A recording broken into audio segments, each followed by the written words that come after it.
挺台湾往来，总统府甲立法院拢动起来。国防部长邱国正嘛来表示，讲这个国军嘛会全力配合着政府的政策来挺农民。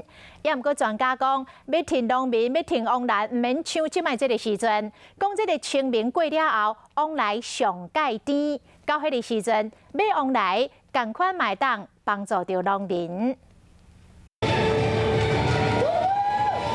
请表演团体要让大家知影，台湾往来唔惊挑战。立法院邀请大家做伙来食往来。全民呢，大家一起来用新台币买爆凤梨。国家队成立也好，那我们地方政府当然乐观其成。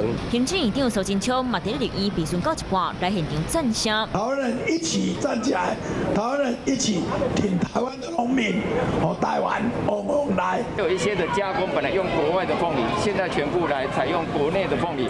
我想，我们就是把这次的危机转成转机。呼吁各部会支持，国防部买国军全面配合，爱阿兵哥到这往来。这回政府有政策的话，国军当然全力配合。不过有往来王子外汇杨武环讲，其实清明节过了后，才搁食往来上好。迄个时阵才大出，即马食也毋是上甜的时阵，要支持往来会使，不过看来，才当甲农民斗相共。